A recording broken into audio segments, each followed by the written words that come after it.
Please help me and put your hands together for the Honorable Chairman, World Igbo Congress, and Lawler, to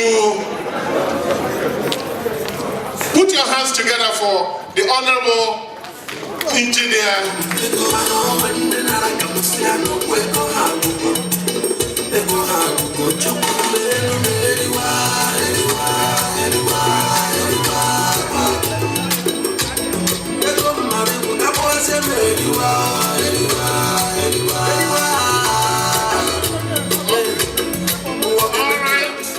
Moving forward.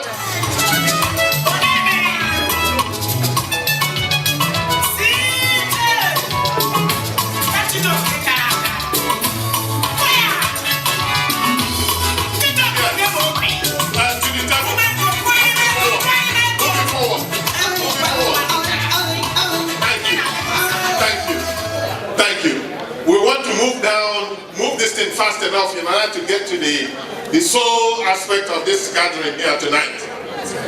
To the table, ladies and gentlemen, put your hands together for someone we have now deemed to be the senior advocate for World Igbo Congress and Indibo. Put your hands together for Attorney James Okorafor, please, to the table. Attorney James Okorafor, to the table. The Honorable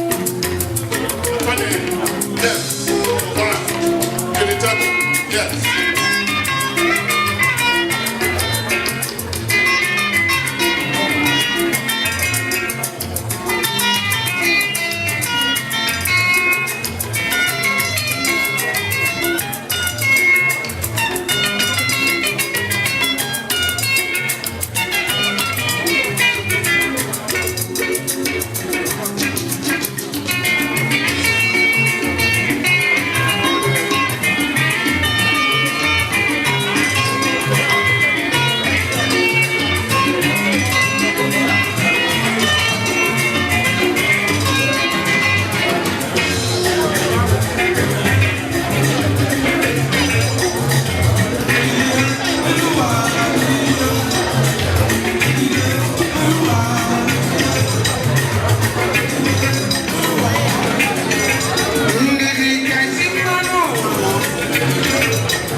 For our distinguished Senator, Dr. Ike Ekweremadu, the Deputy Senate President.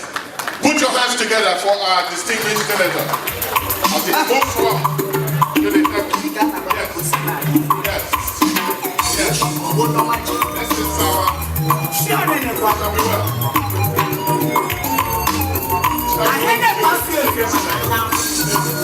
Yes.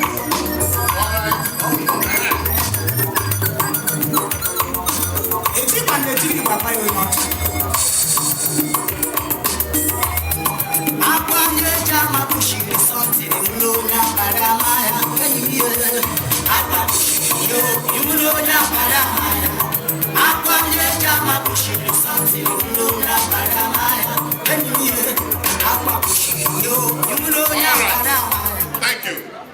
Thank you. Yes. You don't even like it. I just wanna see you even prices. Drive us off, you don't need the license. All I know, she can't even ride it. Go ahead with the features like this. Then they showed me the latest. Representing the Honorable Governor of Imo State. Put your hands together for Dr. Samson.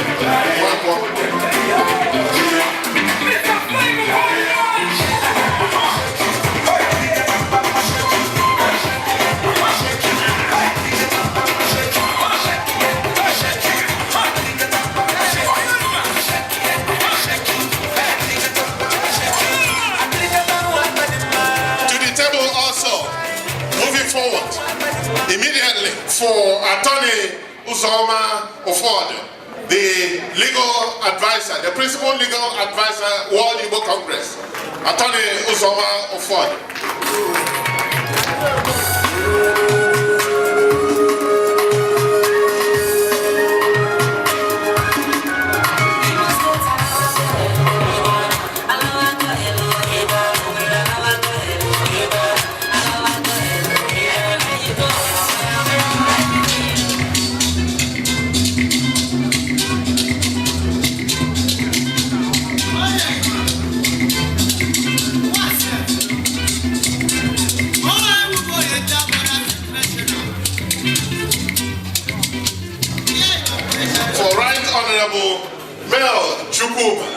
Abel Chukuma, please.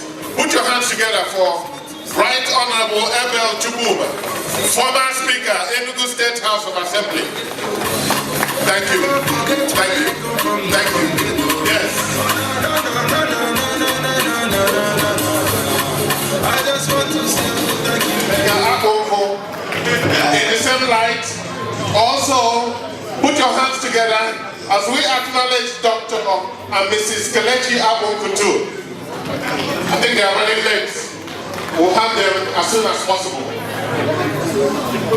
All protocols confirmed, ready. We want to move forward, and any other addition to the list will be forthcoming. But before we do that, we need to proceed to the crucial aspect of this gathering here tonight. We want to summon the blessing of Almighty God to be with us in this celebration.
The sanctity of the assembly defined as the Council of Elders. If there is a need to visit upon us the wrath of wisdom and whatever it takes to get us in order, they don't want to be far away from one another. And so they remain seated. They are located at appropriate seat. It shall be well with you, my brothers. Honorable mention. We want to mention and acknowledge the presence in the hall tonight, the presence of Chief Mrs. Onyea. Put your hands together for this lady. That's what we're talking about right now. This is it. Yes. So, all right. I think we are moving on fine. We want to move on now to Cloud 9 and start operating the best way we know how. And so, the first item of this program, in the formal aspect of this gathering here tonight, I'd like to invite to the microphone for this honorable session. The opening prayer by Ugo Wills. Please put your hands together. Stand up, please.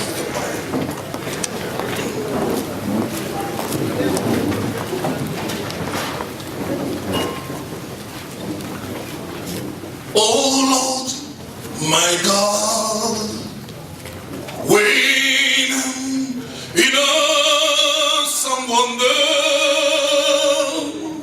conceive all the works thy hands has made. Will I see the stars and I hear the roaring thunder, thy path through the universe displays. Then sing my soul, my Savior God, to me. How great thou art! How great thou art!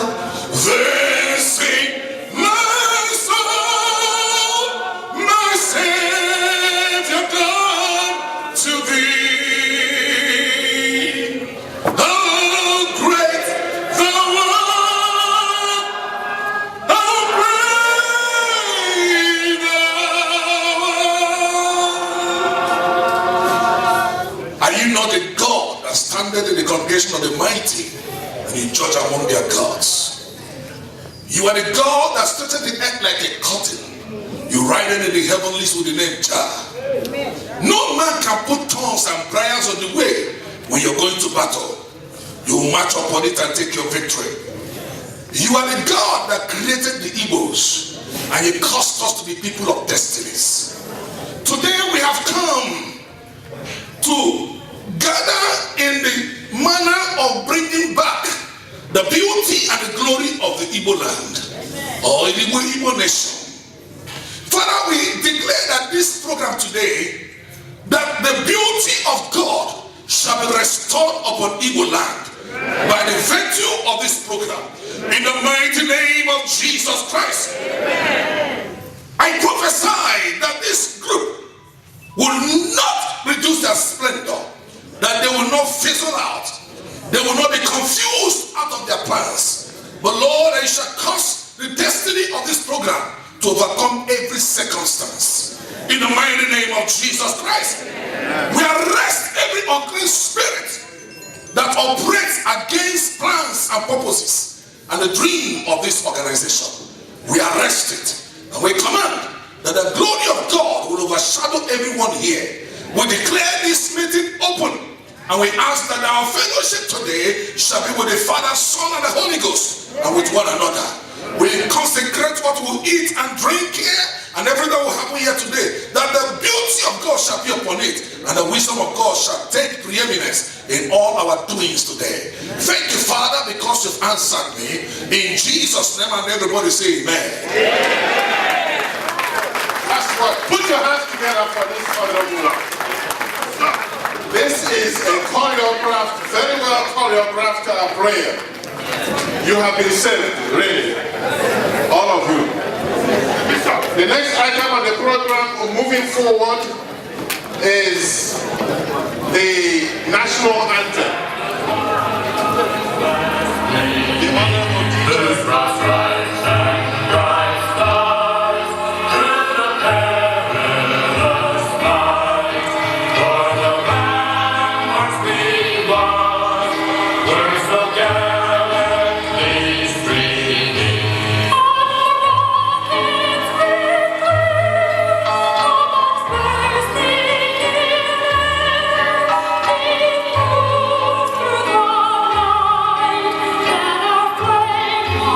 Still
forward. Honorable Obed, would you please present the call and out?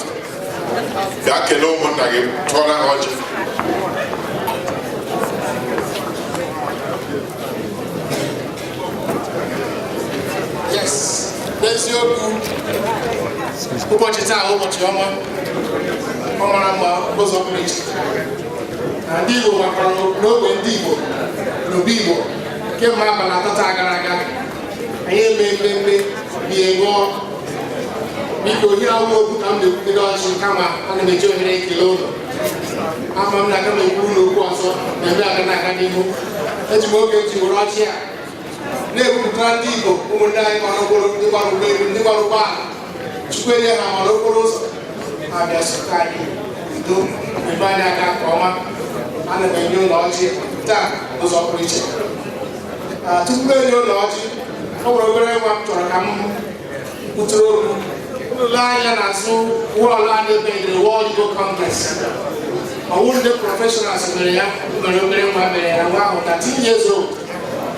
Yes, there's a one wife on my computer. The Igbo project is a family affair in my household. Oh, Mama, that post I never, because the banner is about the people. But the hammer, what the hammer, how me, and by the grace of God, all the hammer, they will want to go see for generation. Thank you. Yes. I can report here and no preaching. Ukuro number ile hari ya umeme World Igbo Congress. N'ihi ya, aga m eburu ya kugara Executive Director World Igbo Congress, Dr. Professor Chief Anthony Ejiofor Dada. We have brought in the World Igbo Congress. Ngwana meya kesi none. Ndi wa ka boji. New York,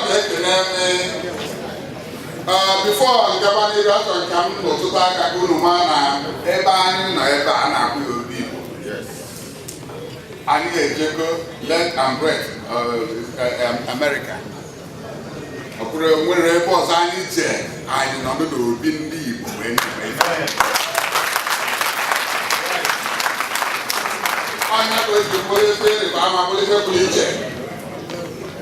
New York, where some watch Igbo zuru ezu ebe a wee nọdụ mana onye na-ede anya ebe a chairman World Igbo Congress ndị New York Igbo organization of New York sama eme ọjị ọdị ebute igwe soro ndị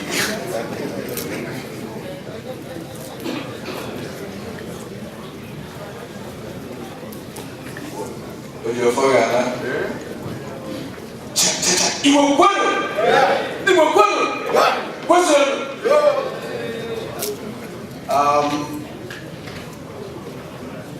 Chairman, 2016 World Igbo Congress Convention. I'm Igbo New York. I try to put an audience. I never have no onwere ndị kere ahụ a na-akpọ Council of Elders. Ejiofor Dada buko grahọ dịka ha were edo.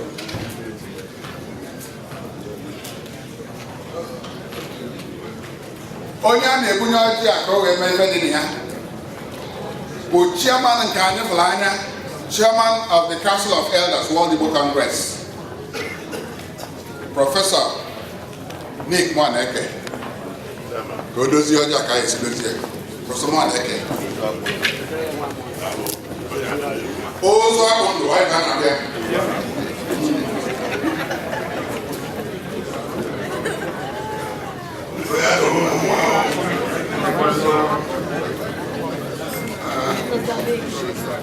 Chairman I will chairman Balabala. Engineer with the back of the back. Because I really don't get my children. We are not Nigeria. Oh, you go down on back. I didn't do that. This is Nigeria to buy it. I live on. But I will not be more. Look up, I'm another one I did watch. And you quite bad. And you buy out tonight. I got it.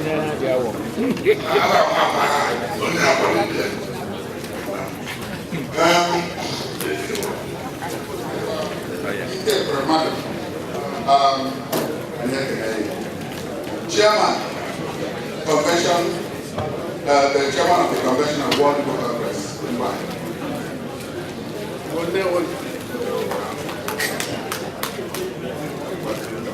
Senator from Ebonyi, with distinguished Senator of Oban. Chairman here will point to the man. I can do World Book Congress as I guess.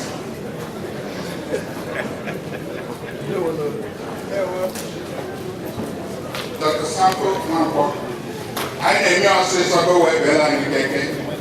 I did move it. How good you like out? My year went to New York.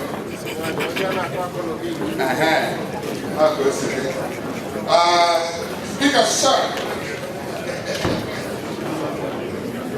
Honorable.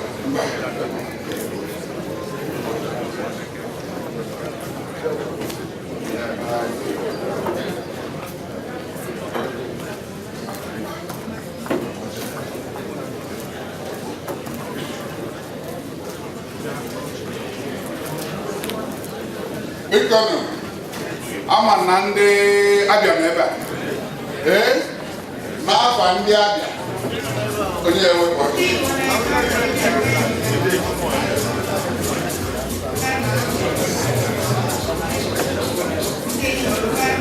N'afọ ndị Anambra, onye ewepụ. Anambra dị n'ebe a. Unu na-ewekwala ndị na-aba.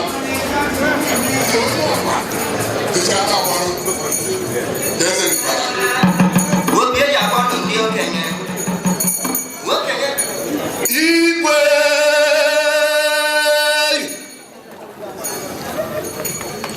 ndị abịa nọ ndụ anyị na-ekere ya anya abụ nze bie n'okwu igwe na-abụ ka onye da-aja ike eji na-ekwuru na ọkpụrụ nkiri nke ike nga mmadụ yi na-esu enyi ọkụ igwe ha si kama mma aja jere ma ajarịba asa ma Ebraham obube onye kparịchara ụlọ ụka na-enye Jizọs n'ihu ubi ọkọgọrọ ibe ọdị ụlọ ụka eme igwe igwe ọrụ na elu ya aka mma esi elu gbadube ọrụ na ana ya aka mma esi ana gbadube na-ekere enu ana na ana anaba na abụ ihe oborobo onye ka ya akọrọ igwe onye a na-achị edu na mma ọ na-ejedebe dị ịbịa chọọ na onye ntụba ite ụkwa na-adị osisi gbakọ mbara na mba ite onye bụ mba itoolu vachanacha n'ime steeti ọkwa nnenedu igwe ọgaranya jere mba anụ juru akpakpa ndị ọ na-enye enyere ihe amaka ihe esikwu ego okwu nne na-ebere ma akpa atụtọba niile ndị ndị nkọnkọbe na-eji m anya na-ekiri m ekiri ọ na-akpọta ụtọ eke ya esi n'elu ime mee ka na-eme ọnagọ na eme ka na-eme ọnagọ na agwa aka na ụmụ Igbo anyị asị m eke ka ọjọọ nyere ọjị nkwọtara ọjị wọtara ọjị ebe na ọnọdụ n'ụbọchị n'ukwe n'ezi ọgaba mmadụ ejere na-adọrụ ya ebe onye ke na-ana n'igwe na-eke ihe mme ebuga dịkwa ka ebere na anya bụrụ igwe ga na ebe ọfa nwaanyị ebe ekwe na ara ebe ndị nwoke ya ebe nsori na anụ ebe ebekwure igwe ejere eje bụ ka ndị nọdụ ala adọba m ọzọ akpata ka esi ije abụ na ọbụla akwa nri ha bụcha onwe onye ma akwa nri ma ọ bụ ụlọ steeti n'eziokwu igwe ndị mmadụ eji na-eje n'ọdụ ala mgbe e were ekwu ego okwu ihe onye eme karịrị akarị onye hazi na ya eme karịrị akarị unu ya ga-esu ọkụ ọkọ ya agba ara ya ahụ ozugbo elu nne adị ndị Igbo aka biko nụ. Kedu ebe nyere m ndị Delta? Delta.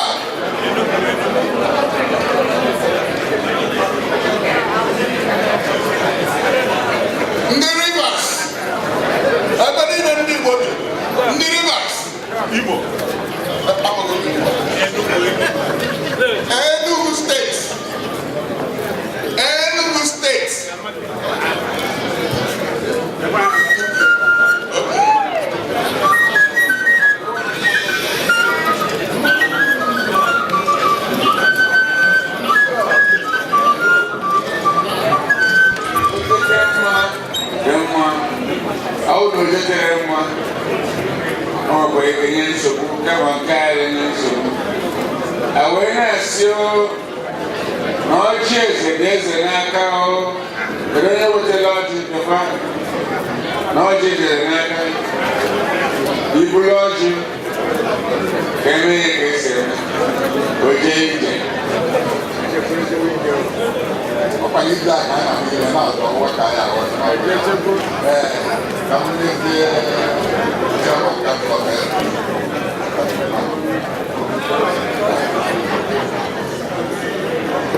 Kwekwanụ ndị eze nri afụgo ọjị onye je blessing ka edezechewa mana a ga-atụ nzu ya bụ nzukọ ya atụ mgbe eriri.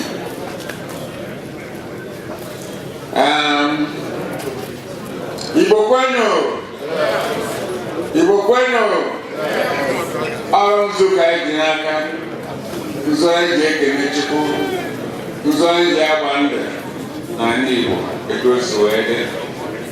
Ọrụ ngozi ka anyị na-ekwu maka ya. Anyị wee sị na anyị ketere ụlọ ụtụtụ taa, nene arụ awụ na arụ dịcha mma, gbatịa ọkpa gbatịa aka awụ na arụ dịcha mma. Anyị wee na-ekele Chukwu maka ezigbo ihe o mere anyị. Anyị na-arịọ ogologo ndụ na arụ isi ike, ibe akụ akụ ibe omume ka anyị na-achọ n'aka Chukwu. Maka Chukwu kechichiche wee jụọ anyị wee sị wee na-ekenye maka ibe niile o nyere anyị. O nyere anyị ogologo ndụ, o nyere anyị arụ isi ike, o nyere anyị ibe akwa, nyere anyị ibe enwe, o nyere anyị ụmụ nke na-azụ anyị ma anyị zụcha aba. Onyechi anyị ibe a niile, anyị wee si ibe a niile o nyere wee nechi anyị si na ọnwụ na o nwere nke bụ ọnụ, anyị ejee nkwọ Nnewi jegotie tinye. Ọnwụ na nke a na-akpụ akpụ pụtara ba mma ndị be anyị na-eje China. Ndị jere China ịgwa m ibe a akpụrụ. Anyị wee na-ekele Chukwu maka ibe anyị n'ogologo ndụ. Anyị wee si na ọ ezigbo ụmụ ka anyị chọrọ, ezigbo nwa ka anyị chọrọ, ezigbo nwa anyị na-ekwu okwu isi nwa m nọrọ ebe ọ nọrọ, kwụrụ ebe a kwụrụ na-eche ife niile ị na-ekwu ọ na-ekweghị yes daddy.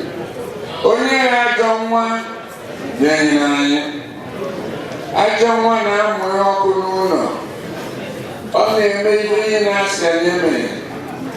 Ya wepụrụ anyị akara goli n'ụlọ, wepụrụ anyị isi mgbaka n'ụlọ, maka na ebe akara goli na isi mgbaka na ọrụ na nsogbu adị. Wepụrụ anyị ụbịam na onye na ụbịam gbara mgba maazị Bamonye ewubie ikwe ka ụbịam nwude gị mara emere gị ebere. Ewere arịọ Chukwu eke ka anyị na-asị na tụọla anyị nzu, oye tụọ nzu, afọ tụọ nzu, nkwọ ya atụ nzu, ọwa gị na-anọ Igbo na-azụ afịa anụ maka anyị na-adị.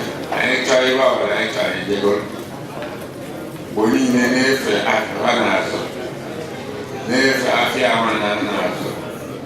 O meela anyị ime onye na-arịọ Chukwu kere ụwa ka o jee ime na anyị ka anyị were ịkpawa ụlọ chechiche ihe ọhịa ma ọhụrụ ego ọhịa etimi ọ n'anya na-alụ. Anyị yi ego nke anyị lotie ebe ma were ibe Chukwu nyere anyị ego ihe. Ahụhụ ndị anyị ahụhụ ndị Igbo anyị ife anyị kụ akụ na anyị enwe na-etinye n'ubi na anyị enweta Chukwu Umela and the Ola and the Christ, because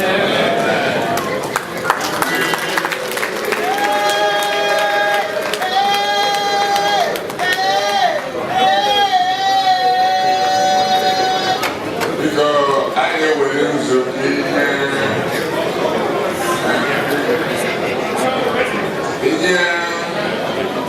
This time, Okachaka Ibo, Yajet Wala, where you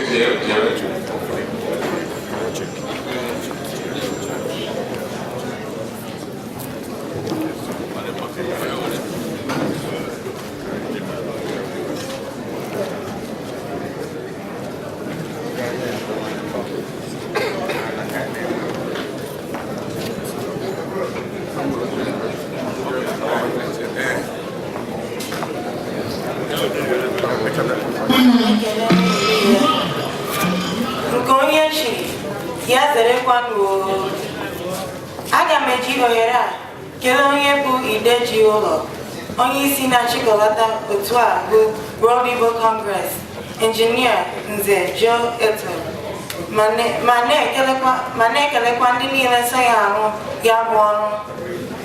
Jidekwanụ ka unu ji o. Aga m ekelekwa Chief Sabi Nweke na ndị niile nyere aka ịfụ na ihe World Igbo Congress na-eme taa gara nke ọma.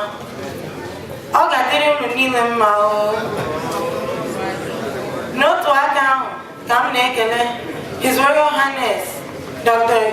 Iwo Mwanya, Chair, South East Traditional Rulers, Governor Willie Madu Aburuchukwu Obiano, Dr. Samfo Nwankwo, Mbonye Mbaziri, Governor Rochas Okorocha, Okuriche Senator Ike Ekweremadu, Okuriche Senator Hope Uzodimma, Okuriche Senator Ben Obi. Obi dị anyị ụtọ na unu nọ n'etiti anyị taa. N'ụzọ pụrụ iche ka m na-ekelezi ndị niile na-abọghị so na-achịkọlata otu World Igbo Congress ya na ndị nyere aka mezie ebe anyị nọ taa na-eme emume. Okwu agaghị akwa unu, ọgwụ agaghị ama unu. Okwu onye ọbụla jiri bịa ka ọ ga-eji alarụ n'ezinụlọ ya n'udo. Udo dịrị unu niile. Aha m bụ Chinyere Ọhaya. Abụ m afọ onye Igbo. Amụrụ na Atlanta, Georgia, ebe mụ na nne na nna m na ụmụnne m bi. Adị m afọ 16.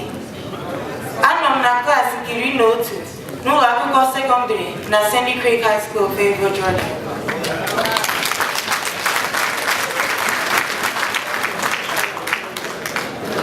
Abụkwa m onye Umuduruọha Amigbo, ebe nne na nna m si, nke nọ na Nwangele Local Government Area, Imo State, Nigeria.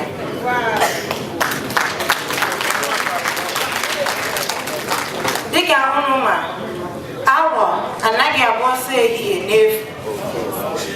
E nweriri ihe dị mkpa nke mere unu jiri wee zukọ n'ụbọchị nke taa. Ana m arịọ Chineke Nna, onye kere anyị niile, ka ọ bịa nọnye na ọgbakọ nke a ndị World Igbo Congress zukọrọ maka ịhazi ihe ka ọ gaa nke ọma ma mịtakwa ezi mkpụrụ.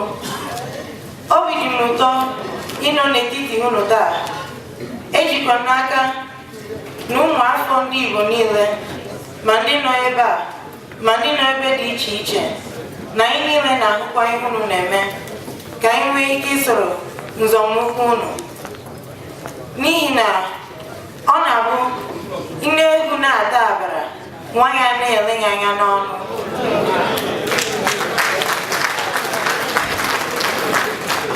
Ama m na nzukọ unu n'ụbọchị taa bụ ihe gbasatara ọdịmma ala Igbo, ọdịmma ụmụ Igbo, ya nakwa ọganihu World Igbo Congress. Ana m asịkwa ka unu jisie ike n'ọrụ unu. Ka anyị zukọrọ n'ebe a taa, o nwere ozi dị mkpa m jiri bịakwa. Eji m n'aka na ụfọdụ n'ime unu nọ n'ebe a nwere ike ha ahụgo ma gekwa na YouTube okwu nke m nyere na California n'ọnwa June n'ime afọ a anyị nọ, ebe m kọwara maka ọzụzụ na ntolite nwa afọ onye Igbo ya na mkpa ọ dị na anyị ga na-asụrụ ụmụ anyị asụsụ Igbo n'ezinụlọ anyị.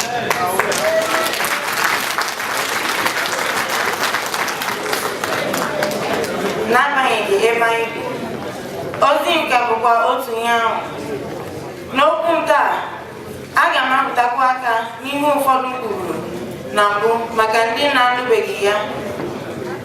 Ya mere ka unu nwere m ndidi ma nyekwa aka gbasaa ya bụ ozi ọma, werekwa ya bụ ozi were ruo ya ụmụnne anyị ndị Igbo ebe ọbụla n'obodo ọbụla ha nọcha, n'ihi na eme ngwa ngwa emegara ọdachi.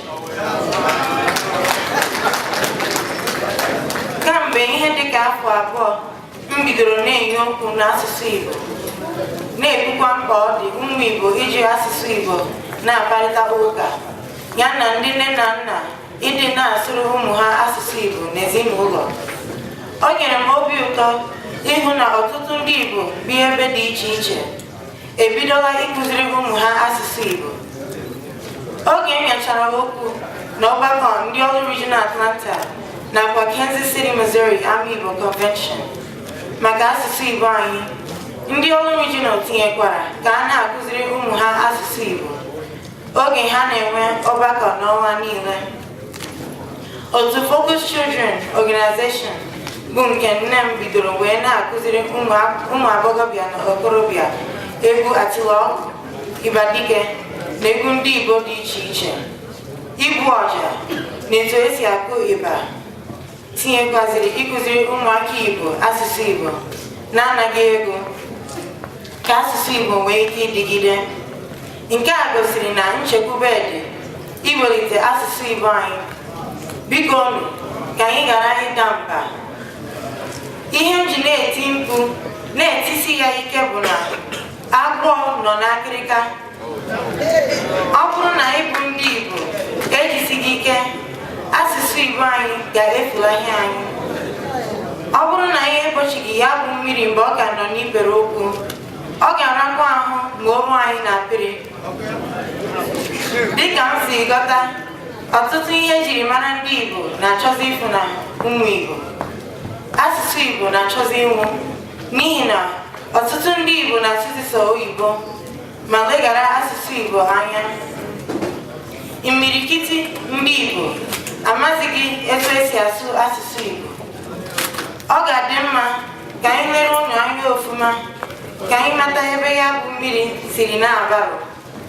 Ya bụ biko nụ ndị nne na nna ma ndị nọ n'ala Igbo ma ndị bi n'obodo ọzọ dị iche iche, ụmụafọ ndị Igbo niile, ka onye ọbụla tinye ọnụ n'okwu a maka na mgbochi ọrịa karịrị ọgụgụ ya. N'okwu m yeburu, emetụrụ m aka etu ndị Igbo si azụ ụmụ ha n'agbanyeghị ebe ọbụla ha nọ. N'ezinụlọ m, achọpụtara na ọ nwere ihe pụrụ iche etu ndị Igbo si azụ ụmụ ha ya na usoro omenala ha n'agbanyeghị ebe ha mụrụ ụmụ ha ma ọ bụ ebe ha bi. Emetụkwara m aka etu nne na nna m siri bụrụ isi ihe niile na ndụ m. Ha bụkwa ndị ndu m na ndị na-akpaziri m. Okwukwe m na ịmata ihe gbasatara Chineke sitekwara n'aka ha. Ọ bụrụ na nne na nna m akụzirighị m na o nwere ihe dịka Chukwu ma ọ bụ ihe dịka ije ụka ụbọchị ụka ga-apere Chukwu, enwere ike agaghị m amata ihe ndị a. Ọtụtụ mgbe ka m na-anụ ụfọdụ ndị nne na-ekwu sị na ụmụ ha jụrụ iso ha bịa ụka ụbọchị ụka, ma ọ bụ na ụmụ ha achọghị isonye n'ihe ụmụaka ndị Igbo ibe ha. Ezinụlọ m abụghị ebe nne na nna m ga-ekwe ịhapụ anyị ka anyị nọrọ n'ụlọ ma ọ bụrụ na anyị jụ na anyị agaghị eje ụka.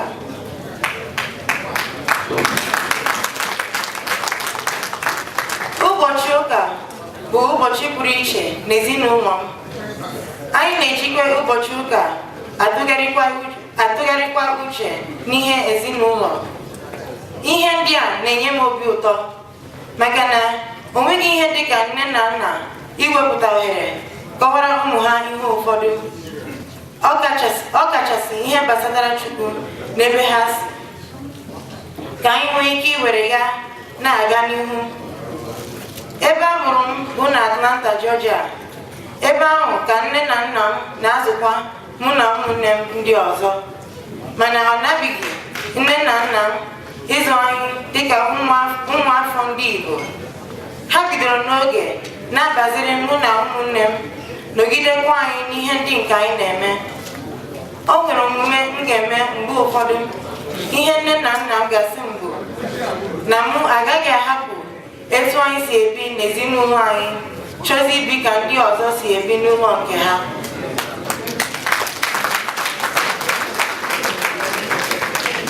Ndị nne na nna, biko ka unu bido n'oge kụziwere anyị ka ọ ghara ịma ahụ mgbe anyị tolitere, maka na anaghị amụ aka ekpe na nka. Ka anyị fụ na ụmụ anyị nọ na ọgbakọ ụmụ ndị Igbo ibe ha. Ọtụtụ mgbe ọ nwere ihe ụfọdụ m na-aga achọ ime, mana nne na nna m ga-etinye m na ha. Na ikpeazụ abịa nghọta uru ihe ndị ahụ bara m. Ana m enye nne na nna m nnukwu ekele maka na enweziga ọtụtụ okwu na etu ha siri nọgide m, agaghị m ịnọ n'ihe ndị nọ na ya taa. Ọ bụ ihe afọ ojuju nyere m na-eso m ihe dị iche iche ụmụ Igbo Atlanta na-eme, ya na nzukọ Igbo Catholic Community na America. Eso na ndị ukwe ụka Igbo, sorokwa na ndị na-agụ ihe ọgụgụ n'Igbo, nọrọkwa n'egwu atụrụ ọgwụ. Anakwa m edepụtakwa egwu Igbo etu a ga-esi akpọ ya n'ụgbọ. Isiokwu bụ na ọ dị mkpa ijide anyị n'oge mgbe anyị dị ntakịrị ka ọ ghara ịma ahụ mgbe anyị gbugoro. Dịka m kwuburu, ọzụzụ na omenala ndị Igbo na nke Amerịka abụghị otu.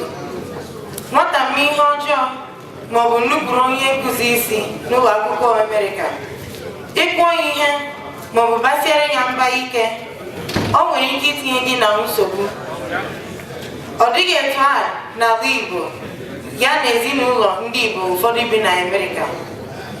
Iji wee maa atụ, n'ezinụlọ nke m si na ya, ọ bụrụ na ime ihe ọjọọ nke na-egbu mmụọ maọbụ meta ihe a ga-eji apịa gị ihe, ụmụaka ibe m, ị ga-anata ụtarị.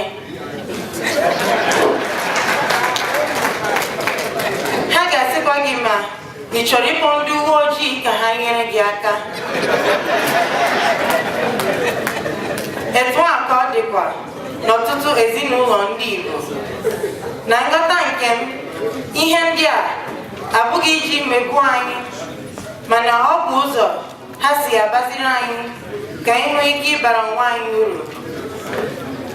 O kwere nghọta na ezinụlọ ndị Igbo ejighị agụmakwụkwọ egwukwa egwu. Agba mbọ n'ụlọ akwụkwọ bụ ihe ndị nne na nna na-atụ anya n'aka ụmụ ha. N'ezinụlọ ndị ikwu n'ibe anyị biko ka anyị jisi ike sụba asụsụ Igbo n'ezinụlọ anyị ka ọ ghara ibinye efurefu.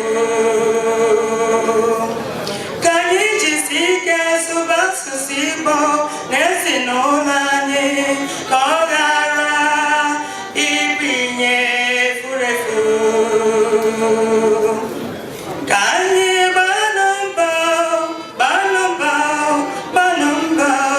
gbanụ mbọ ka anyị gbanụ mbọ ụmụ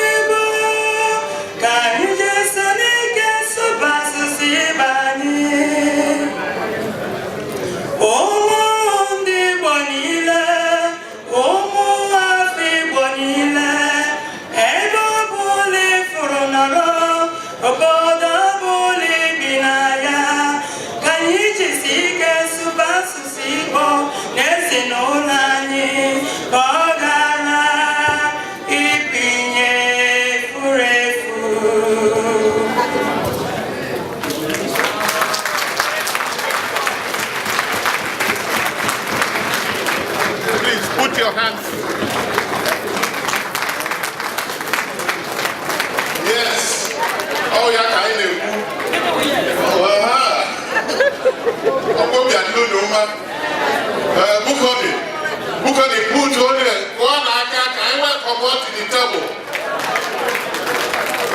the distinguished senator, High Chief Senator Ben Obi, the Secretary PDP and the Caretaker Committee, Ocheli Igbo, Ozi, Nigeria. Buko, put your hands together. You've been standing for so long.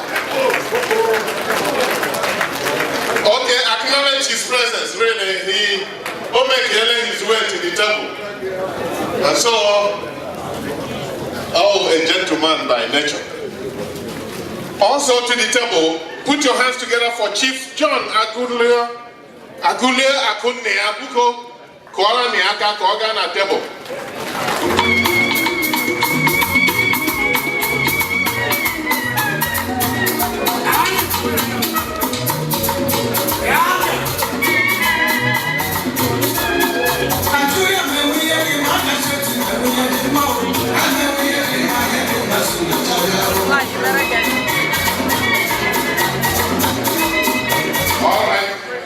All right. Buko, can you move forward? Oh, Taga. Say, and Lolo, Malaki Okolo, please. Say, Lolo and Malaki Okolo to the table. Agule, my brother, Akunne. Oga, drink Manaka Jesus. Bukali, listen to. This is a special aspect of the program I'm on the Anna Balea. And Buko Agmalaki is only over at Identity. Because what came back over the climax of the gathering now in Murray. You know, only one Yibo, my working my mind, the way opinion. My Hebasara Nigeria. And more often than not, you were indeed what they were, and the Western dinner or Chidaya, Abuja, or the state houses. But all are different, really, because I know most of them close enough. The truth that is surprised is really that when you come more close enough to some of these representatives, when I find out that that is different from how we see them from afar. All my pleasure and distinguished honor. Even invite to the microphone, and I take the microphone to him. This is a foot soldier in the struggle for Ndibo, for survival. Oh, a relentless warrior in the cause for the emancipation of the Igbo man. And Unulai and the North, Ogehawe Rochichi, Hana consider the feelings of other regions, Mondibo, Mondi, Yoruba, but all non-Ndibo, nature consider feelings of other nations, try to balance the equation. I get change, Mewe can down Sasheme, down all the consequences. But this is one of our sons who has damned the consequences and accepted the responsibility of leading the Senate as an Igbo man and the true son of Nigeria, relentlessly, without minding on our party, APC, Nachache, or PDP, it doesn't matter. So we want to urge him to stay on and fight relentlessly for the cause of the Igbo man. Ladies and gentlemen, as our distinguished senator approaches the floor, if I see the entire community, the leadership will not behind him. Put your hands together. Senator Ben Obi, the Speaker Enugu House of Assembly. I'm making a Governor Imo State, Governor Richard Okorocha, and the CID and doing never. Ndi Nebama. Okay. Emasna Chijibu Kada Feluquin. I'm a straight to the point. Oka Masamisi Bodika one die. And I was there in school. I went to go to Rome. Behave like the Romans. So Bob Nan never asked where you go. I asked them again. Eben Gitinibo, dear Bego. It is therefore my pleasure to be part of this convention of the World Igbo Congress. I'll start by telling you just a brief story about a man called Nehemiah in the Bible. It was in the days of King Artaxerxes, a man who lived between 445 and 444 BC. He was a Jewish exile in the Persian Empire. He was appointed the cupbearer of the king. And despite his access to power and the comfort he lived in, Nehemiah never forgot his roots. It is recorded that he wept and mourned for days upon learning about the destruction of the walls of Jerusalem and the misery of the remnants of Judah. He fasted and prayed to God. So powerful was Nehemiah's despair over the state of Judah that the king himself confessed the prophet's heaviness of heart. Nehemiah subsequently received the king's blessing and support to return home to rebuild broken walls of Jerusalem, and he accomplished his task in 52 days. Today, as always, I salute Ndi Igbo in diaspora, especially the World Igbo Congress, for standing up as the Nehemiahs of our time, and for sustaining this convention as a platform for rallying our people to rebuild and restore the social, economic, and political fortune of Ndi Igbo in particular, and Nigeria in general. You could have buried their heads in the sand like the ostrich and cared less about the state of affairs at home as we enjoy the comforts and blessings that other lands provide for you. But they have remained focused on mastering Igbo human and material resources to better the lands of our fathers. I therefore align myself totally with the 2016 convention team, Kaimeze Ali. It is apt and in tune with the times as a rallying call for Ndi Igbo. When you read this together with their 2015 team, we have Kaimeze Ali, Bakaragwa and Agadeka. They have also done well by going further to table for discussion those their issues, those snakes affecting the security, the welfare and prosperity of Ndi Igbo in the contemporary Nigeria. But we have what it takes. I must thank you for even more for the ingrained message of this convention, which is that our daunting challenges notwithstanding, we are an amazing, resilient and enterprising people who try best in times of difficulty, and that we have what it takes to build an Igbo land of our dreams. I could not agree more. We are not a people accustomed to dependency on government patronage, much as it is our immutable attachment as bona fide members of the Nigerian Commonwealth. What Ndi Igbo have always required of the Nigerian Federation and Nigerian enterprise is a level playing field and basic infrastructure to unleash our industry, our intellect, and our enterprise. But our ability to create these necessary conditions where none exist to enable us to thrive as people stands us out from the crowd. For instance, in the aftermath of the Civil War and attendant policies that left us grossly disadvantaged, Ndi Igbo by sheer will and industry bounced back more sooner than unexpected. Indeed, development in Igbo land has always been mainly around self-help and communal efforts. Thus, many schools, health facilities and roads, among other rural infrastructure in Igbo land today, they are built by communal efforts or donated by our illustrious sons and daughters. In the same vein, many of our prominent sons and daughters studied in the best schools in Nigeria and overseas on communal scholarship. Our town unions sponsored our bright but indigent students as a way of building the human capital base of their communities and nation. To date, so many of our students are in school, courtesy of our 8-long tradition of being a brother's keeper. Therefore, we must think home. I believe our major challenge as the years went by has been our dwindling ability to mobilize our human and material resources to make the needed quantum leap in Igbo land. Although we have several Igbo social, cultural, political, and intelligentsia organizations, we have not been quite successful at aggregating them maximally to benefit our people. I therefore believe that World Igbo Congress should brace up as a major encompassing and broader platform for harnessing the immense resources of our people to respond to the challenges of our time.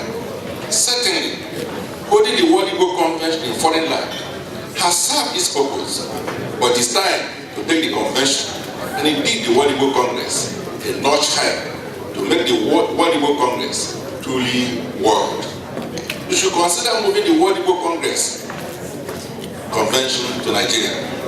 You may also wish to transform this event, the major biennial or triennial convention, where the Igbo intelligentsia, political class, entrepreneurs, opinion leaders, national institutions, and delegates of Igbo organizations around the world, among others, will congregate and brainstorm. I believe that this will serve as a veritable platform for raising the Igbo consciousness, as well as articulating the Igbo social economic agenda, coming up with strategies and plans for achieving them. Holding such convention on Igbo soil will certainly promote bonding between the Igbo in diaspora and those at home, as well as helping the Igbo in diaspora to have a first-hand assessment of challenges at home from time to time.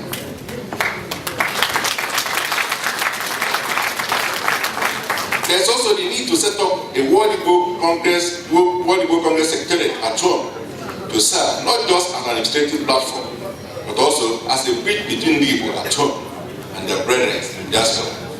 I believe the governor of Enugu State, His Excellency Right Honorable Ifeanyi Ubani, will be glad to assist the association in this respect. He sends his warm greetings. As our people say, health is wealth, and this brings me to your health program. As that happened to Bar when you were here, I therefore commend you for your interest in uplifting the health of our people through a regional Medicare Center of Excellence. It is another demonstration of your commitment to your fatherland. However, while this could be a good idea in the long run, I suggest that you consider working with various state governments to create health zones where our medical doctors at home and in diaspora partner to own small facilities to provide specialized health care to our people. The Harley Street, London is a good example. It has existed since the 19th century as a hub of specialized medical services and houses hundreds of medical doctors. Again, many of the state-owned health facilities are moribund and disparate. I believe an arrangement can be made with the host governments for the medical facilities to be taken over and rehabilitated to provide quality medical services to meet our people's health needs. I now come into the issue of restructuring, which is indeed an imperative. Ladies and gentlemen, the demand for the restructuring of Nigeria Federation has assumed an unusual crescendo in recent times. It is probably so because the chicken has come home to roast. It is a well-known fact that successive military regimes, starting from the first military administration, reneged on the core ingredients of a federal structure agreed upon by our founding fathers and various constitutional conferences leading up to the independence as the basis of our Nigerian Union. Over the years, we have moved from a strong and viable state regional federal structure to a weak and unwieldy state structure. We moved from a decentralized police system that allowed the federating units to take a greater charge of security of life and property in their territories. A centralized police system in which one man at the center pretends to be in full charge of security of life and property in the creeks of the Niger, the cocoa farms of the southwest, the expansive landmass of the north, and the hinterland of the southeast. We also moved from fiscal federalism, which encouraged productivity and competitive development, to the bottom federalism that runs on free money, encouraging indolence, corruption, and lack of creativity in governance. Now, you can see why the cost of governance is too high, why states can no longer pay salaries, why neither the federal government nor the federating units care to invest or lift off their allocations like lottery proceeds over the years. Why it is difficult for the state governor to sack and put in suspended herdsmen, and why those who have the authority to call the security agencies to action to put a full stop to the menace may not be quick in response. Sadly, even when you enact laws to checkmate them, as a state has commendably done, you will still rely on the same security institutions of the federal government to enforce them. This is a dilemma. Now, you probably know where I stand on this issue over the years. However, I thought I should revisit it since it is only one of the leading issues. It's not only one of the leading issues at home at the moment, but those are the root of the several concerns, such as general security, especially outrageous destruction of lives and property by suspected herdsmen, amongst other serious matters, which we have listed for discussion at this convention. It is indeed at the heart of Ndibo for our forward movement. Some people are likely to wonder why we have not been able to restructure the country through the several efforts at constitutional amendment. The reason is simple. Those who feel favored by the current structure and arrangement are understandably reluctant to relinquish their perceived advantages.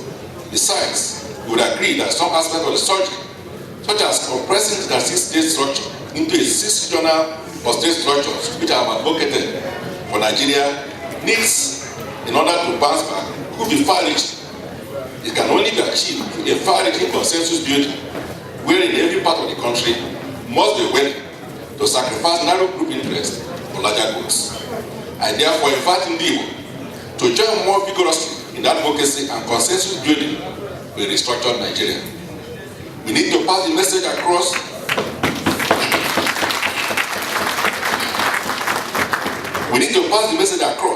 that he who brings another to the floor is also detaining himself. Whatever perceived advantage any part of the country feels they hold now, the truth is that until we restructure, the nation can only address the symptoms, not the root causes of a festering illness. Until we restructure, it will be difficult for Nigeria to climb out of the hole of poverty and stunted growth. On the other hand, with a good faith and realistic restructuring. In conclusion, distinguished ladies and gentlemen, I will not leave you with the impression that the role of Nehemiah, which you have been elected to play at this point in Igbo history, will be an easy task. There will be all sorts of daunting challenges, including the discouragement and sometimes outright sabotage by the Tobias and Sanballats. But I can only assure you that with determination, vigilance, forbearance and one another, self-sacrifice and clear vision, this noble project will triumph. Yes, working in one accord, we can bring back the glorious days and build an Igbo land of our dreams, which our forebears and posterity will be proud of. Can you tell me? It is on this note, brethren, distinguished ladies and gentlemen, that I thank you once again for inviting me to be part of this heart-to-heart conversation on the future and restoration of Igbo land. I also thank you for your kind attention. Have a great evening.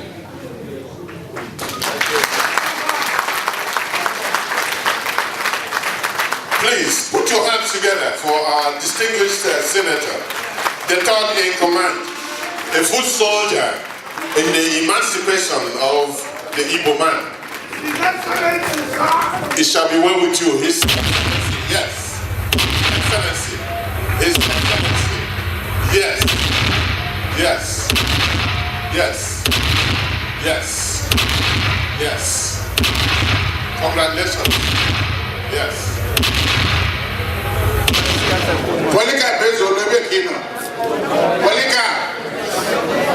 Na lugononga. Ya wanana.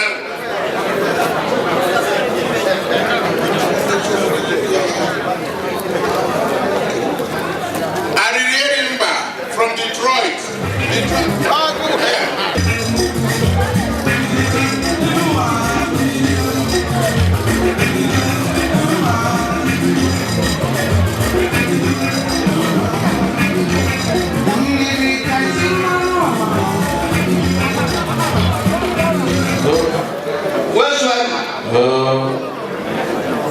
I may use this opportunity in getting my brother-in-law and the president of the New York State Igbo community, Sir Obe, an able man, so more reach to his elbows, both actually Igbo and New York. The New York that I'm not supposed to this operation with $500.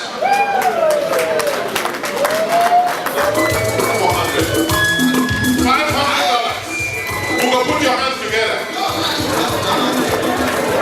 Yeah, my brother. Okay, drink my Kelendi Igbo.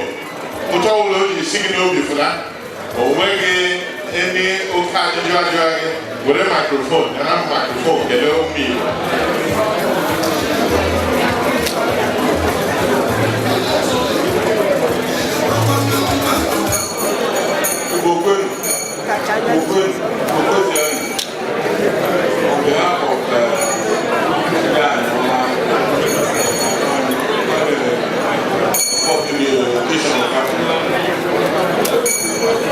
Book of $500. Book of Korani.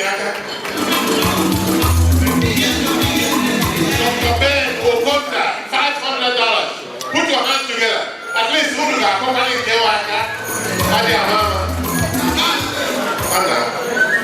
the chief himself. Okay, I take him out of Jesus.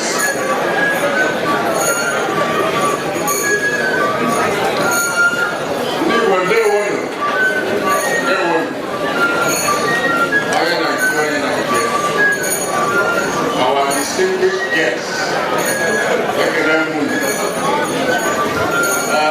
We can take this opportunity. Now we're doing special thanks. This is Atlanta, Georgia, by the way.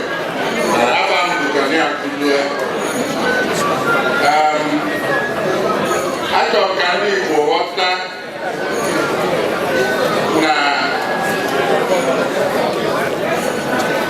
Joito Buenachi and award Igbo Congress.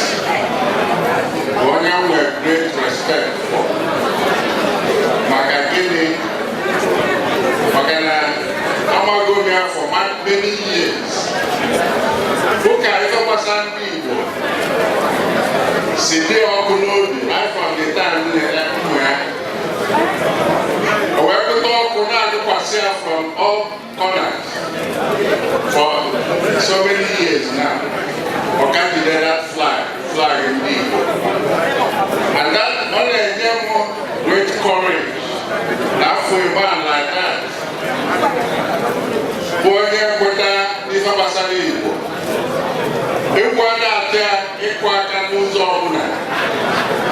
in the highest places, okay, I got that Kwaka, Sinayapoli, and it's so sad now. Now, I will go personal losses, personal sacrifices. Okay, we go now to Asro, who are the Atlanta. But I'm telling you, Amara, I go through so much. Wakiji the flag in Igbo. And I've been happy that today, Okabukwa, Igbo, One Igbo Congress, that have been new, another beginning. Yes, no, another beginning. Can I do this project now? Makana, Kadidona, Bono, Pose, I will need to go in. When I said that, I Igbo. Now, I do it to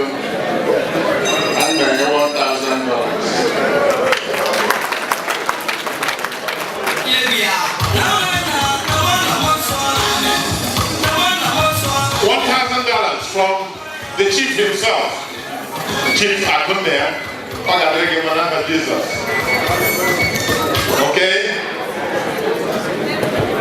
Chief Ochei, Jesus. Kelumu Igbo, Jesus. Ndigo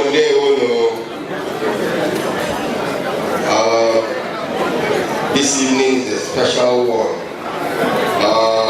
I have special greetings for Ogomoke, Sir Obe Idiogu, Gosina Akindi, particularly in New York. The way he has handled all this, an exemplary one for all of us to emulate. And on behalf of India and Yoma, especially my wife and myself, I do $1,000 as support women. to the welfare of World Igbo Congress, and the wife, Lady and Dr.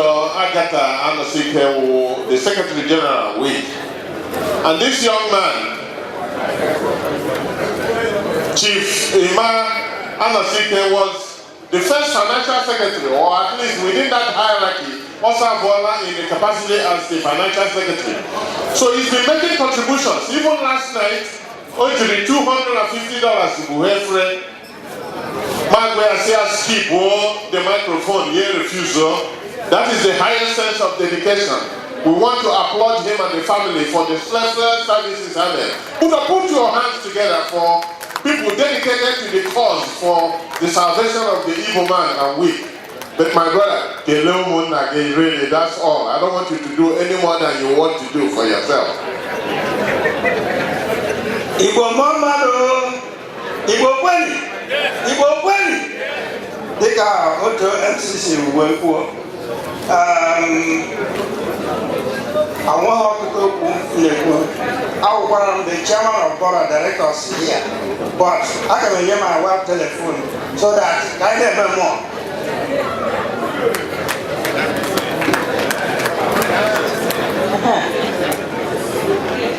Ndị Igbo ekele m unu. Ndị Igbo kelee nụ. Aha ọnwụ Ngozi Ọnụọha. Onye nọkwara ihe a Mrs. Agatha Anosike, Chief Mrs. Dr. Agatha Anosike, or my senior sister, like she said, a young foreman. Asian Philadelphia, yeah. I got up on me, but I just send you, Maka. Austin, I'm $1,000.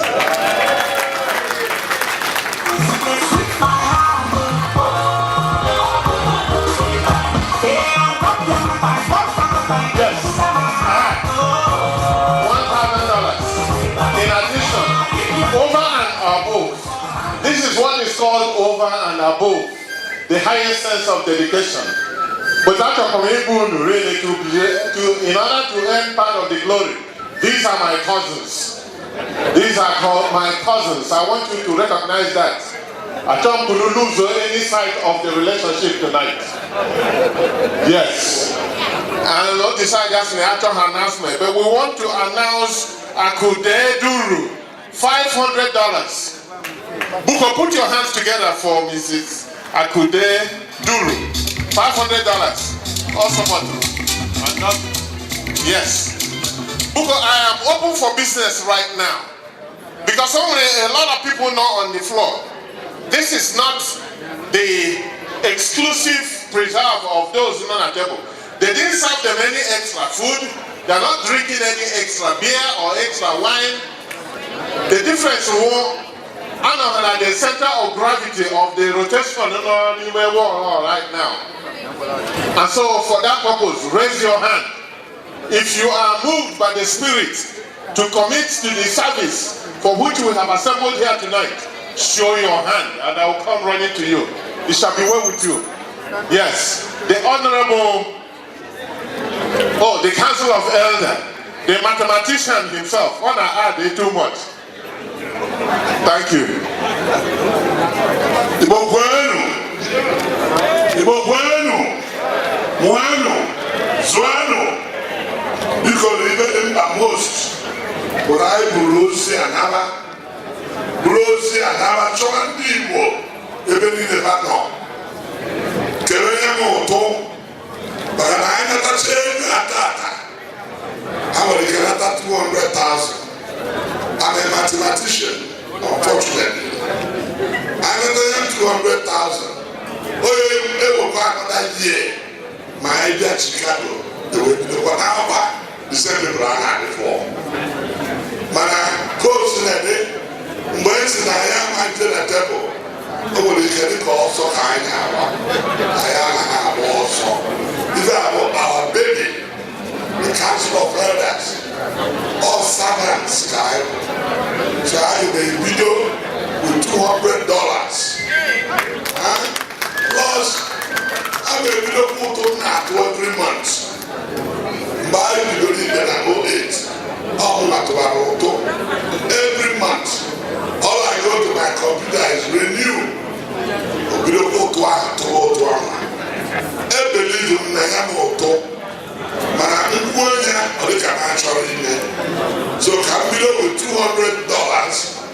continue kwatụ na-atụ agaghị m atụrụli otu ahụ until the bag that hospital with the treatment.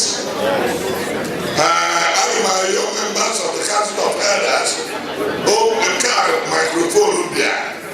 Oh, any of them trying to Baraka.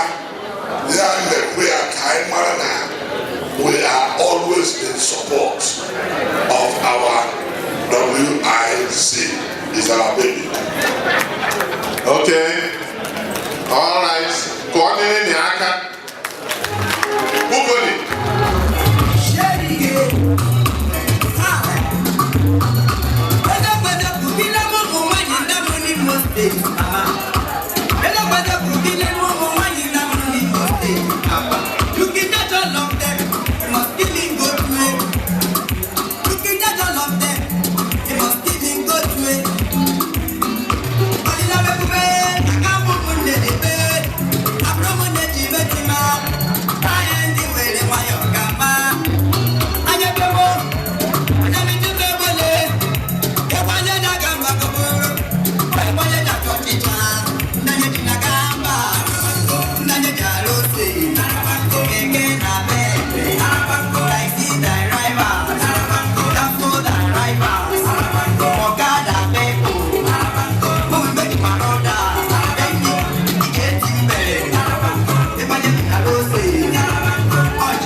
Ngwa.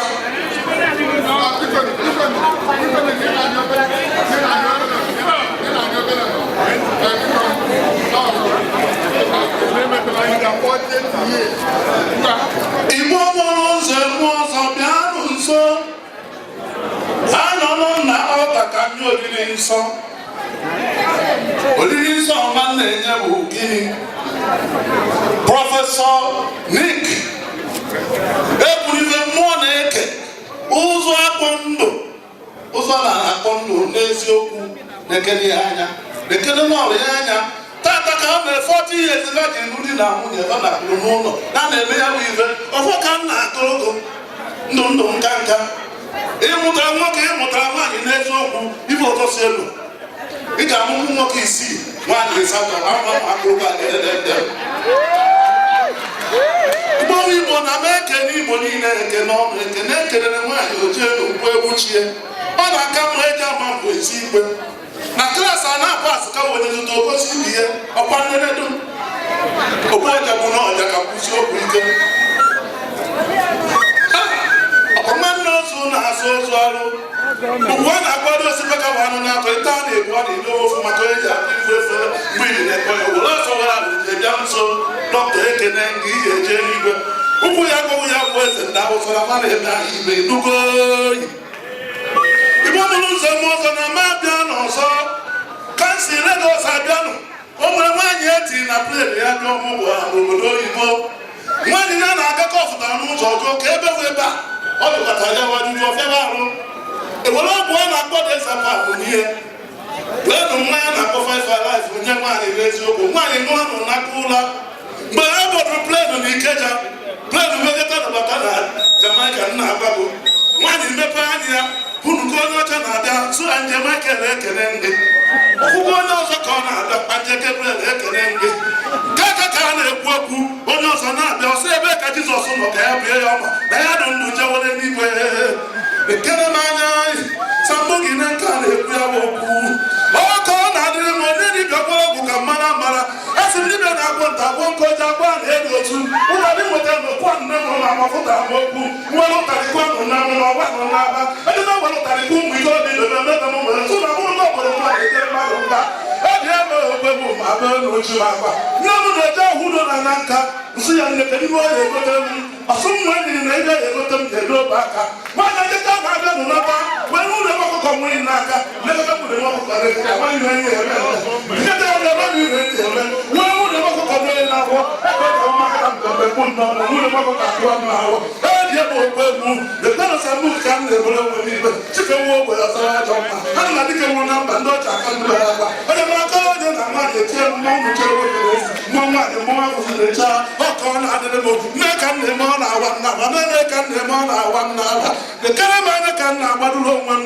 asị m onye dị na-arụ nsị onye batara na-arụ nsị agwa ọbacha n'ihe rie onye dị elu n'ụlọ ụka nara oriri nsọ gba nche niile were oriri nsọ oriri nsọ mgbe ejere ebe chukwu amara nke ka mma ihe mere ebe ewu ebe ebugbe onye dị ị ga-agbara ebe ka m na-agbadoro onwe m ebe ka m na-agbadoro onwe m onye mụta ụwa ya kere ebe orisa n'ime chukwu na-ebe karịrị ya karịa ebe ọ bụ n'afọ nọ na nwa na-akpọ nsọ iwe na-efe Jizọs na-ekwensu okwu anụ na-ebe mmụọ anụ nnụ mmụọ ama n'ala omume onye ka m na-akpọ nụ mmadụ kelekwa nsọ enwe nwanne m ime okeke nso ya adịghị mgbe ị na-eje n'igwe mmadụ gị ka m na-akpụ maka ibe na-esere akụrụ na ugo kwụ ọkụ na-ama akpa abịa abịa petọ ngobịakarị nso nwaọkụ na-adị nekere anya ama ka erezi ime mkpụ na-asụ ya ndị dara nso nwaanyị na-aka ka ihe mere ya akwụkwọ nke o mere di ya ibe maka mụ na nwunye ndị ebere ibe n'okpogbu na ebonye nke bụ ọma debe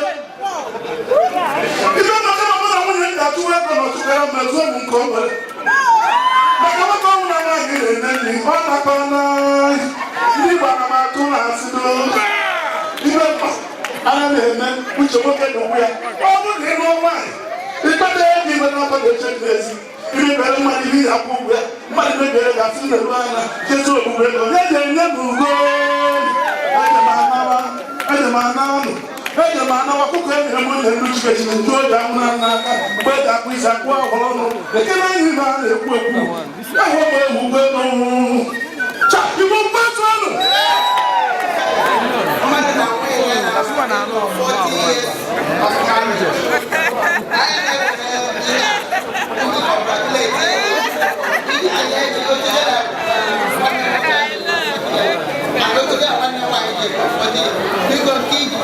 Now, after 40 years, the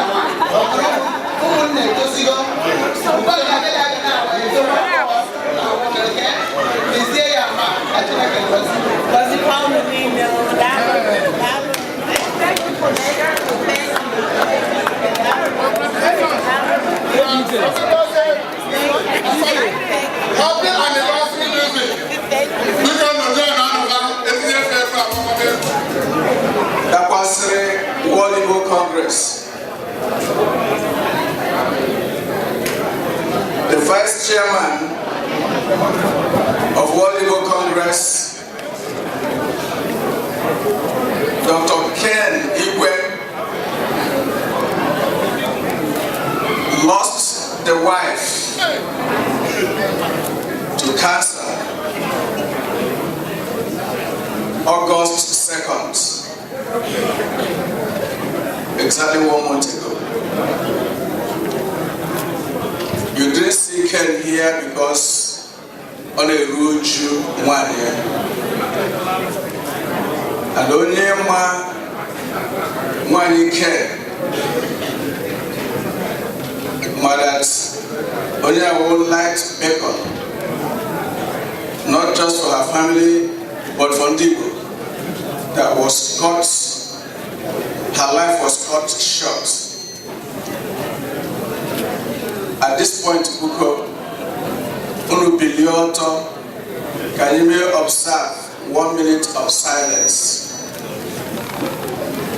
in her memory?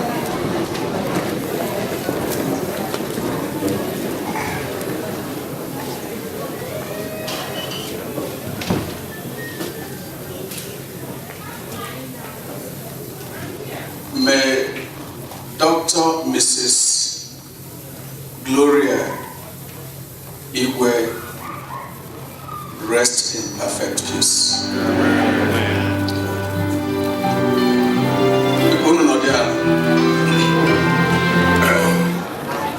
Agmanarandi Executive Committee, Ike Rendi, Council of Elders, who have also suffered very uncivilized attack by children, their children. Natural World Igbo Congress couldn't get what they wanted. They made the Council of Elders almost their first casualties, but they did not succeed.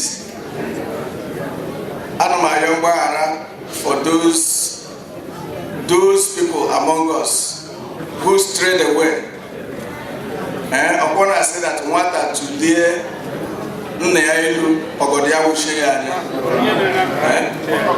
so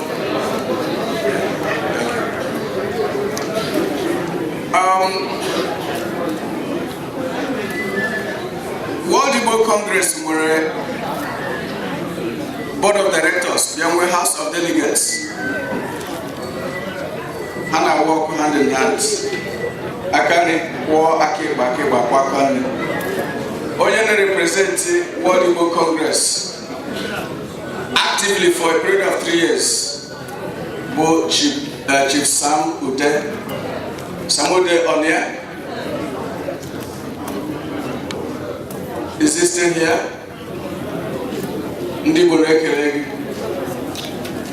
The presiding officer of World Igbo Congress, Sir Ejogu, Obed Ejogu.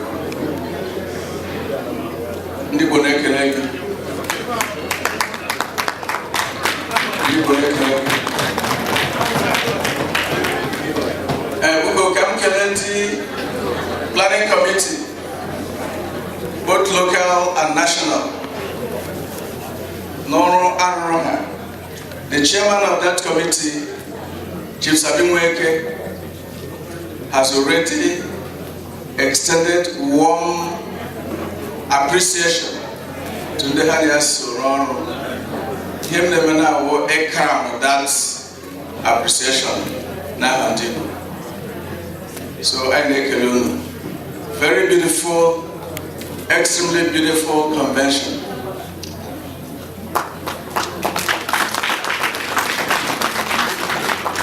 it is also very usual, very customary, that on events like this, the chairman of World Igbo Congress, by the power invested on him by the Constitution, by the approval he receives from both the Executive Committee and the Board of Directors, must find time and space, which is what I'm doing now, to recognize individuals that have exceptionally helped Ndigbo to move forward. This year we recognize 3 people.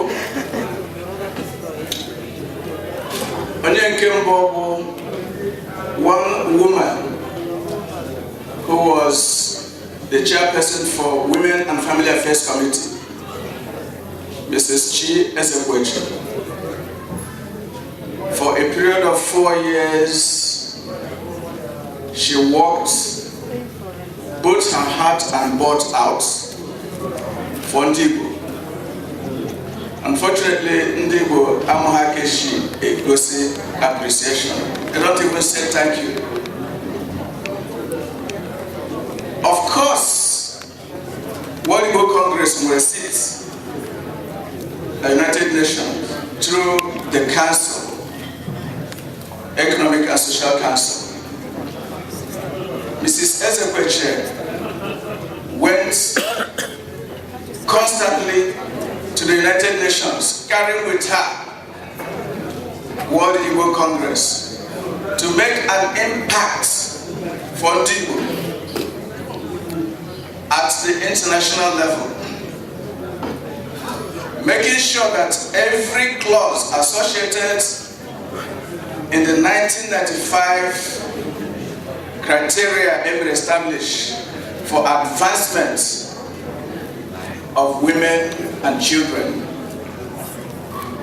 that she took those clauses to Nigeria, worked hard to check what was or is going on in Nigeria, and reporting back to the United Nations for compliance. Through her appearances at the United Nations, Yana Committee did Ndigbo a service you may not begin to understand. But she has left a bill that we must pay.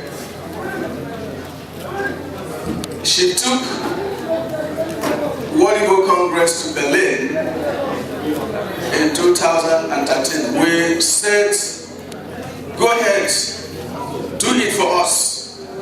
But we refused to fund it because Ndigbo could not bring money to pay the bills. She spent her money to do that. She's actually not very happy with us that we have not reimbursed her expenses on that trip. But today we recognize her. Can I get the plaque?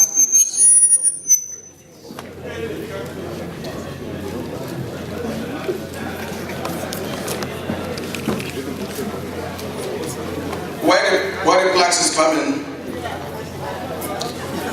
there's a governor, Nalibo,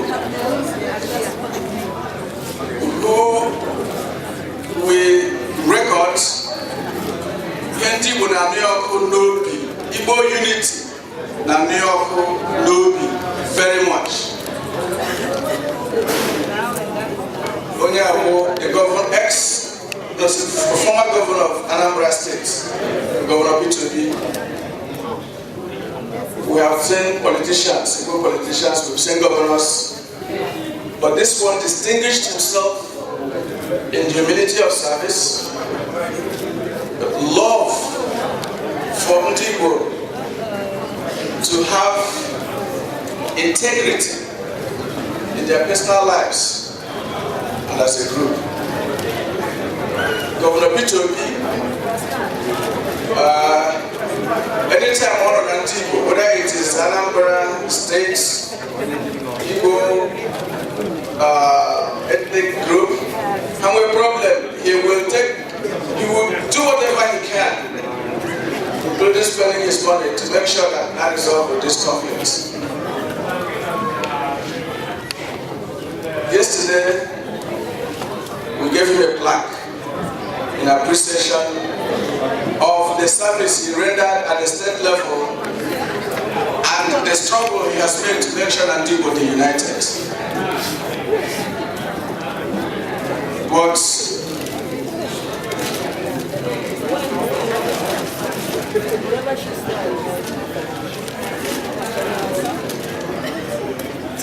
GSMH couldn't come here today, but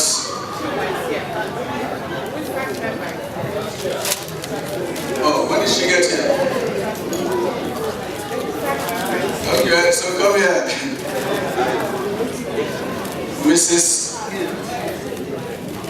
Chima Wakwe. By the way, she's one of the few that went to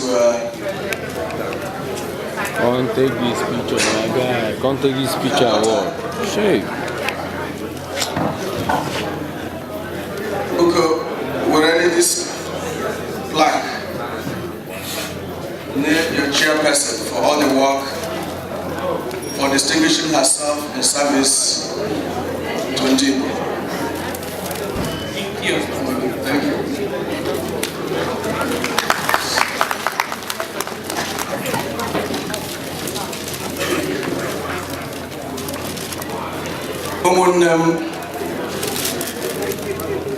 We needed a lawyer to represent us. We tried to get Ndiocha to do it. Ndiocha with problems. He wanted who we are as Ndigo. We found one of us who has made it easy for Ndiocha any judgments. He wanted where we have come from, who we are as a people. And he has persisted to pay him sometimes with dogs. But he kept going on because we believe in the cause. So today, we recognize Attorney James Okraft. No, you will never hear something like another faction of Volleyball Congress. It can never happen again. Amen. That issue has been settled for life. So I call on the senior counsel, SAN, senior advocate of Antigua. Go on, first.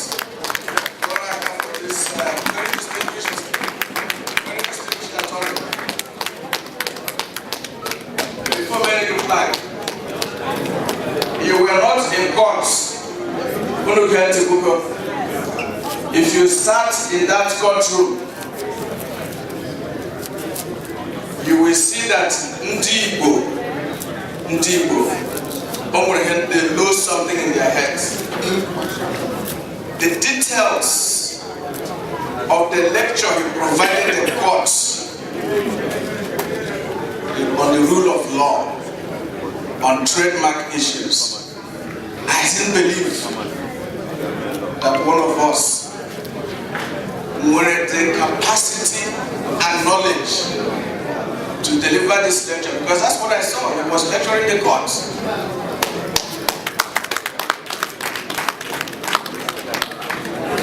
But when you're in Ghana here, you hear about lawyers.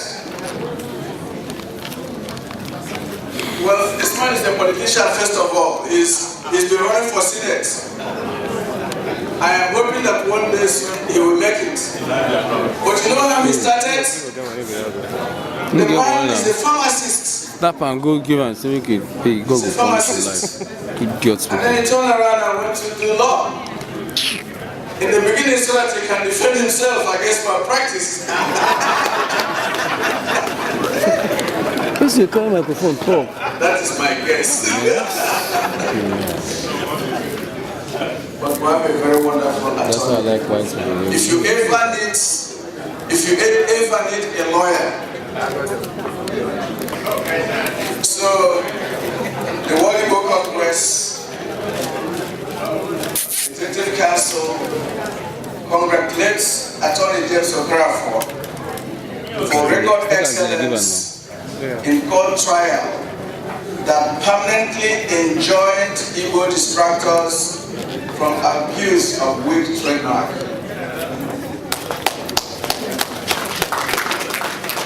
Thank you very much.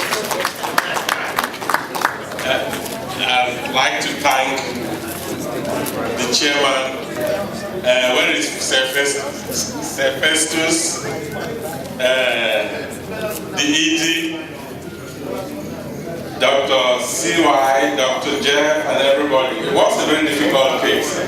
Believe me, hate is as powerful as law, but not more powerful. The case was purely motivated by hate. And I said clearly that hatred is not a valid cause of action in Texas. And ultimately, the chairman will panic, he will call me and call me. And I kept telling him, Chairman, on all of the substantive motions we have won, we didn't lose any of the substantive motions in court. But above all, I'd like to thank my Attorney General, the AG. You know, when you work with laymen, you know, lawyers say they are learned, and indeed they are learned. So I make no apologies for that. And when they were panicky and they will not understand, I will call Attorney General, please rise and be recognized. I will call him and say, please tell these people, lawyers don't make guarantees, but I make guarantees consistently that we will not lose this case. And I'm glad that ultimately that no one would ever challenge the validity and the viability of World Igbo Congress.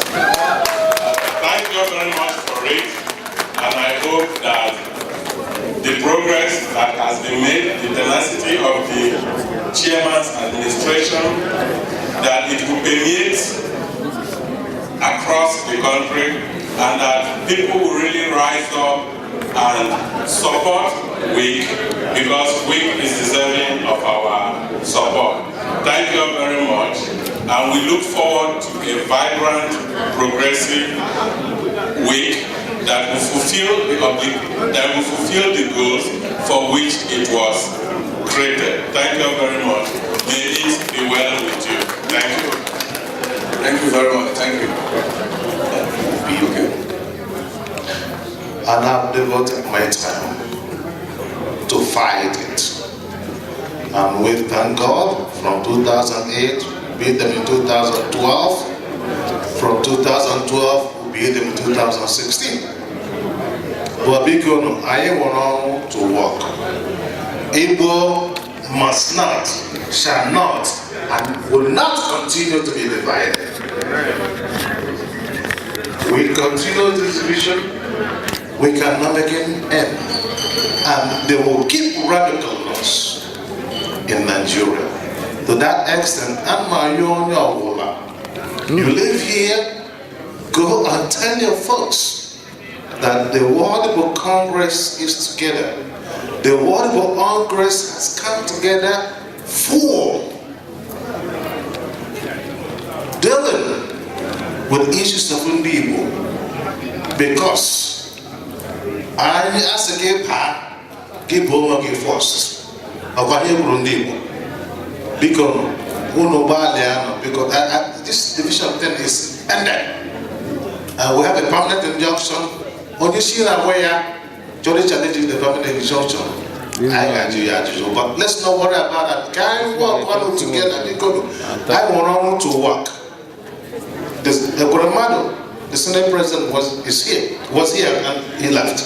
And I'm going to go on one line. We have so many things to do. I know I know my way. I divide this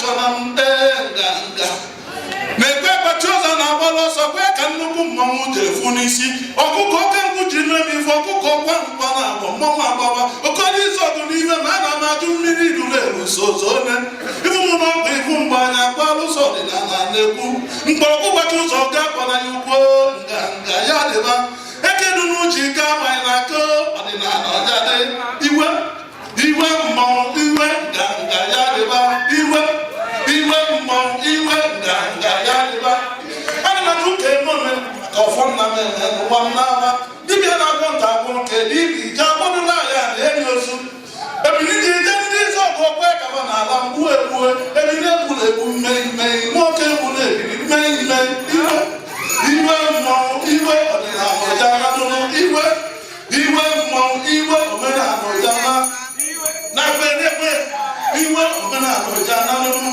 ana m atụ ka eme omenala maka ọfọ nna m eme m ụgwa n'ama iwe mmanwụ iwe ndị na-adụ na-eje ma na anaba anya anaba nsọ n'ụlọ nwere ndị ụwa kpara akwụrụ iwe ọnwụ mere anyị ya dịbanụ saa m ụgwọ mbape ọnwụ gburu dị ọma n'anụ ekere ji ụmụ na ndị ewu n'ụgwọ ọnwụ gburu dị ọma n'anụ iwe mmanwụ onye fụtara ụwa ya gwara agụrụ ihe osisi dị ndụ na nwoke fụtara ụwa tiri iko ihe fụrụ nke ọbụla lụrụ ọkụkọ edere mụ na anụ ntụ aja mụlalụ n'aka nwaanyị mara mma kotekwere ogolo ekere m anya mmerụ mmadụ efebụ ụmụnna amụla ọdụmekpe na-enu ka esi eme ya bụ ibe a sị ka nkọrọ ụnụ ofe akụkọ ka m chọrọ ka nkọrọ ụnụ ka m nabazie ibe ya ebe karịrị akarị ofu nwaanyị si ka eje ọmụgwọ na Lagos enụrụma nwaanyị mgbedocha na onye eje ọmụgwọ ncherekere na o nwere ibe nji n'ọnụ nwaanyị abalị moto nwaanyị nwa na-ekwu onye agụrụ n'eziokwu nwaanyị banye moto jee Lagos ọmụgwọ fon na-amakaba fon ka a na-akpọ akpọfụ akpọchiri draiva na-akpọ ana na-akpọ kere ebe ahụ adụbere ahụ na-anọ n'ọjọta ọ ga-enwoke bịa n'ofuru ya butebe dị n'ọjọta bịa n'ofuru ya jee na-abịa mgbe ọ bụrụ ebe na-abịa cherekere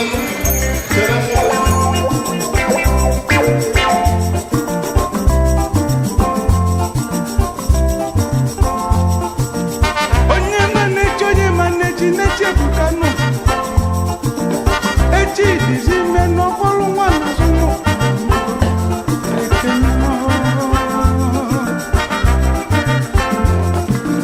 Maazị Frank Okolo nke na-akpọlọghị Amaka Okolo daalụ ụlọ na ibulumela Maazị Kelvin Anitube asokwu ekenye ọzọ Godwin Maduko ọzọ Chirugo na lọlọ Debi Maduko lọlọ ụwa dị mma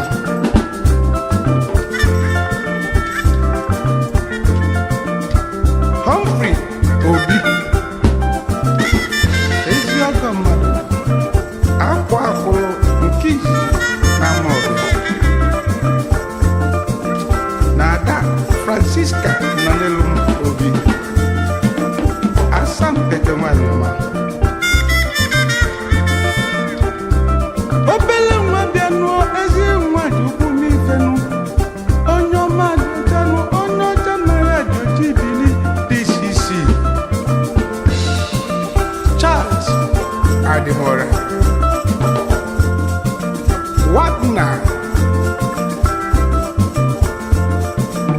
ezigbo dị Cecilia Adimora CC Electric